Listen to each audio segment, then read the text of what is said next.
સુરતના સચિન વિસ્તારમાં જૂની અદાવતના કારણે એક યુવક પર ચપ્પુ અને લાકડીઓથી ઘાતક હુમલો કરવામાં આવ્યો છે।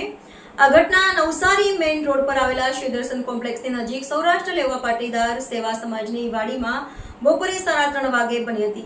સુરતના સચિન વિસ્તારમાં જૂની અદાવતના કારણે એક યુવક ઉપર ચપ્પુ અને લાકડીઓથી ઘાતક હુમલો કરવામાં આવ્યો છે। આ ઘટના નવસારી મેઇન રોડ ઉપર આવેલા શિવ દર્શન કોમ્પ્લેક્સની નજીક સૌરાષ્ટ્ર લેવા પાટીદાર સેવા સમાજની વાડીમાં બપોરે 3:30 વાગે બની હતી। ફરિયાદી જયવંતબહેન વડવીના જણાવ્યા મુજબ થોડા દિવસ પહેલા તેમના પતિ વિપિન ઉર્ફે કાળુ અને ઇમરાન વચ્ચે ઝઘડો થયો હતો, જેમાં ઇમરાનને મારપીટ કરી હતી। આ ઘટનાના પછી ઇમરાન, રાઝી, કયાન અને તેમના સાથીઓએ વિપિનને ધમકી આપી હતી।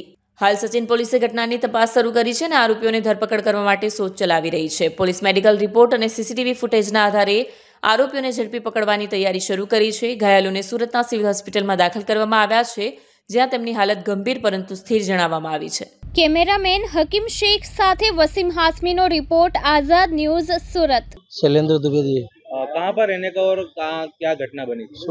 सूरत सेक्टर 2 में रहता हूँ। ये लोग क्या है, गए पहले ये लोग का झगड़ा हुआ था, ठीक है। फिर झगड़े के बाद वो लोग आदमी बुला के 15-20 आदमी आ गए। फिर जब आदमी आने के बाद वो लड़का अकेला पड़ गया।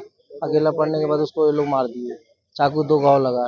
कितने लोग थे मारने वाले? मारने में कौन? मारने वाले तो 10-15 आदमी थे। 3 आदमी थे, 4 बाइक थी। मूल झगड़े का कारण क्या था? झगड़े के कारण ये मतलब खाली गाली गलौज हुआ होगा, ये लोग हुआ है, गाली गलौज की वजह से हुआ ऐसा। क्या लगता है आपको? नहीं, पुलिस तो सब लोग पुलिस जितने पुलिस थी, सचिन पुलिस सबको पकड़ ली है।